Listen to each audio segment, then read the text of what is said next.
Okay, so we have to move on to the second part of our show here, where as good as Abde is at dribbling, it might be helpful in the spring to have a player, maybe not necessarily Luke de Jong, but I guess the question I'll ask you, tongue in cheek, did Luke de Jong's game and winner against Mallorca do enough to stop the club from bringing Alvaro Morata in on loan? And I want to hear your opinion about Alvaro Morata, because these are not rumors anymore. The idea that he would come in on loan and then be bought for a reduced fee for basically an Antoine Griezmann pseudo swap with Atletico Madrid paying a lesser amount for Antoine Griezmann, as he'll never go back to Juventus, that being Alvaro Morata. So you, I think, are pro Morata, correct?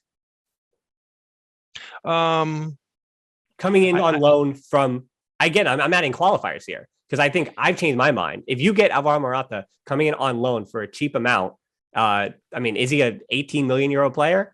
Probably. That's the fair figure. And if the number matches, I guess, what he's worth, it doesn't, I guess the deal makes sense. 18 million is what is being talked about now? No, I just threw that number out there. That, again, if it's a loan move and Antoine Griezmann's is reduced from 40 down, right, how much could it possibly be? I guess is what I'm wondering. It's not going to be 35 for Morata if Griezmann is 40. That doesn't make sense. Right. So here's the thing. We don't really know the club's financial situation. Mm-hmm. I think, my opinion on Haaland is well known. I just don't think that is smart in any way, shape, or form. Although I do think an Mbappe versus Haaland Liga decade is interesting in its own right. I just think that stylistically, Mbappe would fit better at Barcelona and Haaland would fit better at Madrid, but whatever. I'm assuming that we do not have money to do whatever we want. That's the first assumption. I think that with 1.35 billion of debt, it is a reasonable assumption. Second, I look at the number 9s that we have right now. I think Ansu and Ferran Torres can play 9. And I like both Ansu and Ferran Torres better at 9 than the idea of signing Alvaro Morata. However, I also see Braithwaite, Luke de Jong, Ferran Jutgla, and let's throw in Memphis Depay when he plays at 9. And no one in Barca B. I want to add that too. There's no pipeline number 9. No, that's Ferran Jutgla. Right, which is not, he's a winger. Yeah. He's never played number 9. So I want to throw that out there too. Fair enough. So I do think that Morata is a better option than 4 of the players who have already played at number 9 during the last 12 months for our club. I think that Morata probably fits the way that we want to play. His movement and his he's generally a complete player. He's not bad at anything. He's not outstanding in anything either, but he's not bad at anything. He's reasonably quick. He makes runs into space. He then usually misses his chances, but he makes runs into space. He presses better than, let's say, 60% of the forwards. He passes the ball reasonably well. I think we could do a lot worse than having him on our squad, as long as the numbers make sense. And that is the big if. I am assuming here that he is willing to come on a low salary, because I think for him, the idea of joining Barca at this moment in his career must be very, very enticing, very attractive. I think for Spanish players, the big Spanish clubs have still a huge pull. So would he make our team better? Absolutely. Would we have been better off having Morata at the club during the last 3-4 months of the season? Absolutely. That would have probably given us the couple of points that we need already in order to be in a Champions League spot. Do I think it's the most amazing signing ever that we have ever been rumored with? No, clearly not. But if the club makes this signing with a good financial conditions, and Xavi wants him, then I'm all for it, man. Yeah, it is interesting because it does feel like a little bit of realism in that transfer.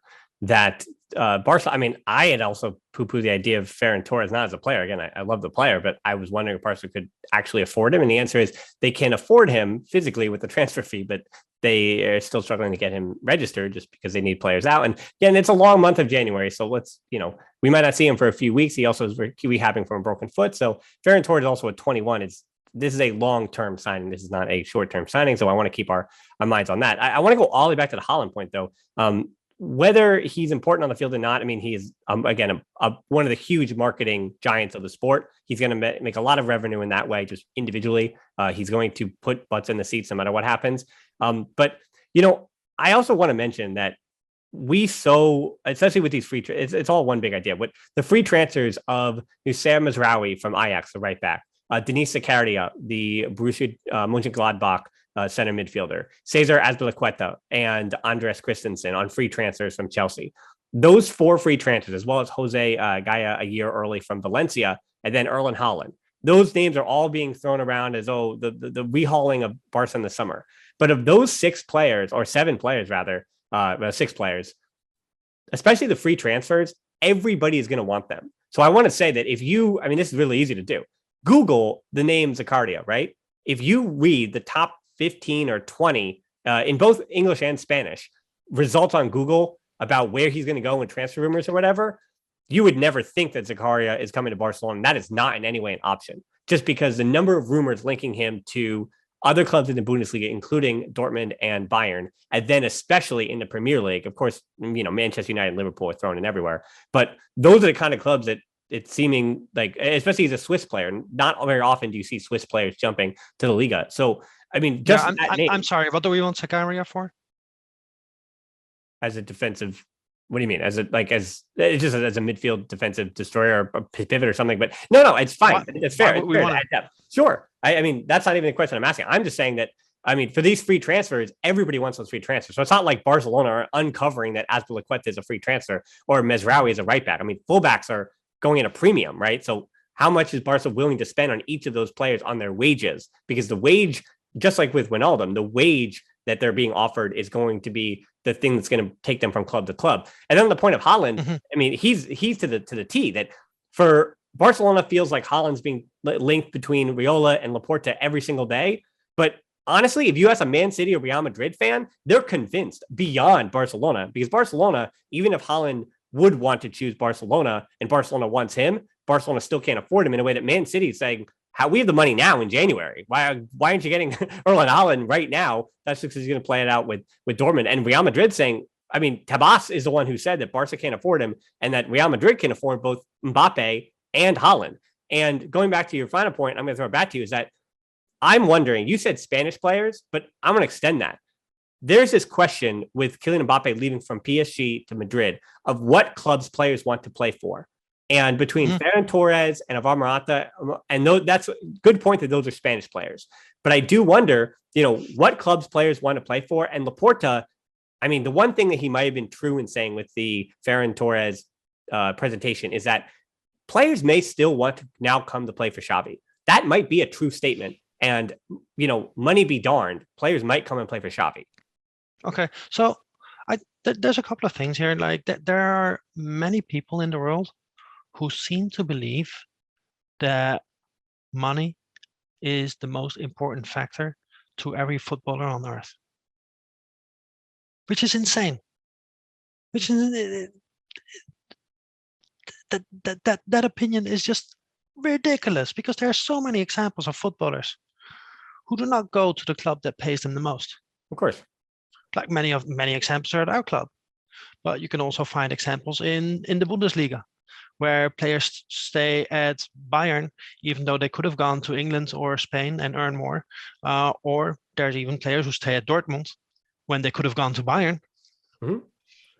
There are so many examples of of players who choose to go somewhere where they don't earn the most. So the fact that clubs can offer higher wages to certain players, yeah, it's not an advantage for Barcelona. Of course, it's not an advantage, but it does not necessarily mean that a player will choose to go to where he can earn more.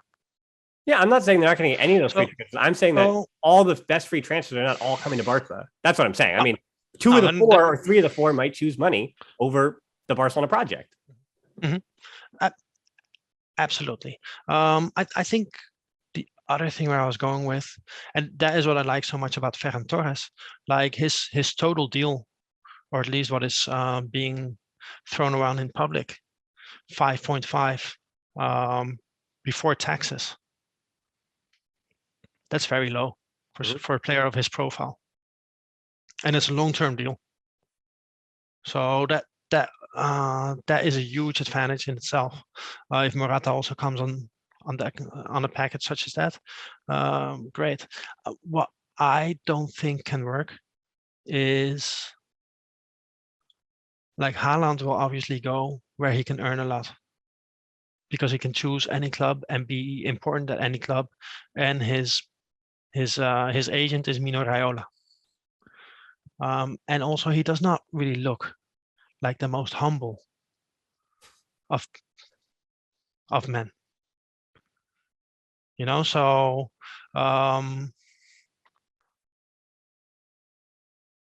it's going to be difficult to have Ferran Torres on the team making 2.5, 3 million after taxes, and Haaland making 10. And he can probably get 20 at another club. Yeah. So that's I think is difficult. Yeah, I mean, that is the argument too that we're talking about, where when Laporta says that Barca can afford to rebuild now, he's talking about transfer fees. He's talking about the club has money between loans and, again, people being back in the seats and season ticket holders having bought, and just having money, cash on hand to be able to use on transfer fees, and also the ability to sign these players for multiple deals, so that those transfer fees are even broken up over multiple years as well. But right, the reason why Barca are still in so many problems, if you will, it's just the short term. The wage bill is still high through this season, though, and then once the summertime hits, it's an automatic reset. And I talked a few weeks ago with Patreon Mike about the fact that Laporta, he pushed all of the negativity on one financial year, so that next year is going to look so much better, and it will. I mean, once it's true, like, we're not using Coutinho as a scapegoat. Coutinho's wages as a scapegoat, not even him, the player, but his number is still too high. Sergio Roberto, before he signs his contract renewal, whether he stays or goes, his number is still too high because it was built on the old wage structure. And it's not even about the individual players so much as it is they were signed to fit this wage structure. And now you have players that either you take that renewal, or we have to wait for your contract to end down, or we need to find a way to get your salary elsewhere while you're on loan or somewhere else, because we need to readjust that wage structure for the incoming players as well. Where all these, and that is, you're right, the Ferran Torres 5.5 might have, we'll say this, doomed other players that want to play at Barcelona for refitting into the current salary structure. Same thing with Ansu Fati's renewal. And then you're looking around, and you've had an opinion on Ronald Araujo. I want to bring that up real quickly here. I mean, Araujo's there's going to be what he's worth, and then how he fits into the Barcelona wage structure. And I think he's not going to make what he's worth, but he's going to have to choose if he wants to make, I think, top center back money in the new Barcelona wage structure now that they've recorrected.